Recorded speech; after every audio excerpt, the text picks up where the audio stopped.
नमस्कार मित्रों, आर्य टीवी के इस आध्यात्मिक चैनल पर आपका पुनः स्वागत है। पिछले एपिसोड में हमने मनोबोध अर्थात मनाचे श्लोक के 28वें श्लोक का विवेचन सुना। आज हम 29वें श्लोक का विवेचन सुनेंगे। तो आइए शुरू करते हैं आज का एपिसोड। आज का श्लोक इस प्रकार है। पदी राघवाचे सदा ब्रीद गाजे, बड़े भक्तरी पूशिरी काम विवाजे, पुरी वाहिली सर्व जेणे विमानी, नुपेक्षी कदा रामदासाभिमानी। मराठी भावार्थ सुनते हैं।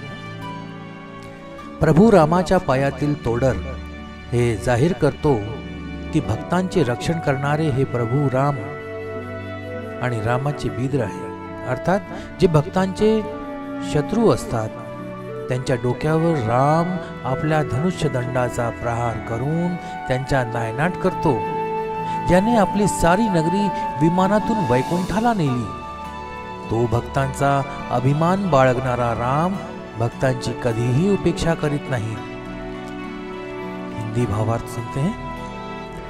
भगवान राम के चरणों में तोड़र से जाहिर होता है कि भक्तों की रक्षा करना भगवान राम का संकल्प है। राम अपने धनुष बाण से भक्तों के शत्रुओं के सिर पर प्रहार करके उन्हें नष्ट कर देते हैं। जिसने अपने पूरे नगर को वायुयान में बिठाकर वैकुंठ ले गए, वे राम जिन्हें अपने भक्तों पर गर्व है, वे कभी भी अपने भक्तों की उपेक्षा नहीं करते। आइए विवेचन सुनते हैं। रामचंद्र का वचन है कि मैं भक्त की रक्षा करूंगा, और यह उनके चरित्र में मानो दहाड़ता हुआ दिखाई देता है।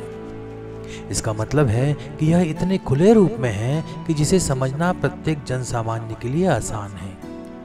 जो भी भक्तों पर अत्याचार करता है, तो रामचंद्र जी हाथ में हथियार लेकर दुष्टों के सिर पर प्रहार किए बिना नहीं रहते। समर्थ जी ने रामचंद्र को आए क्रोध को बड़े अर्थात बलपूर्वक को शब्दों से व्यक्त किया है।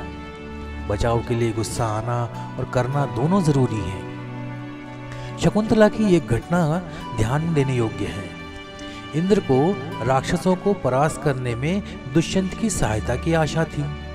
जब दुष्यंत शकुंतला की मृत्यु से दुखी थे, तब इंद्र के सारथी मातली ने दुष्यंत को अपनी सहायता के लिए मनाने के लिए भेष बदलकर दुष्यंत के मित्र विदूषक को यातना दी, और उसे बचाने के लिए दुष्यंत बड़े क्रोध से विदूषक की सहायता करने के लिए आगे बढ़े। तब मातली ने प्रकट होकर कहा, प्रायास्वे महिमानम शोभातु प्रतिपद्यते ही जनः। क्रोध के कारण ही मनुष्य के सामर्थ्य का पता चलता है, इसलिए मैंने आपको क्रोधित किया है। और फिर दुष्यंत इंद्र की सहायता के लिए गए। यह सच है कि परोपकार की राह में क्रोध को बुरा कहा गया है, लेकिन इसके पीछे की भूमिका अलग है। स्वार्थ बुरा है, और स्वार्थ को ठेस पहुंचाने से उत्पन्न क्रोध भी बुरा है। संरक्षण के लिए, बचाव के लिए किया गया गुस्सा उस श्रेणी में नहीं आता है।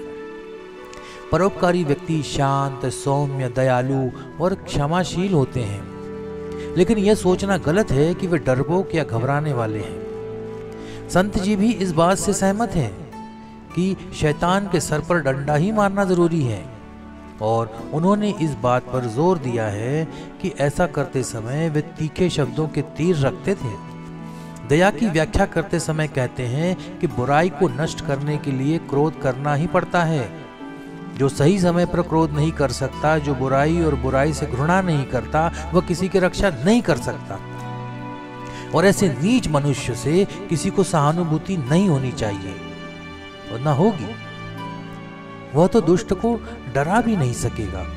सम्मत कहते हैं, रामचंद्र जी की स्थिति ऐसी नहीं है।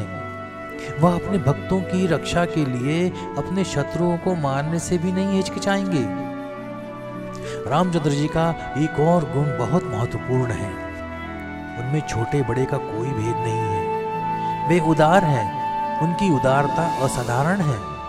उन्होंने अयोध्या के उन सभी नगरों को बचाया था जिनकी जनसंख्या बहुत अधिक थी। फिर यह कैसे संभव है कि वे अकेले व्यक्ति की उपेक्षा या नजरअंदाज कर देंगे? तो आज का विवेचन यहीं समाप्त होता है। मिलते हैं अगले एपिसोड में एक नए श्लोक के साथ और नए विवेचन के साथ। तब तक के लिए जय जय रघुवीर समर्थ। नमस्कार।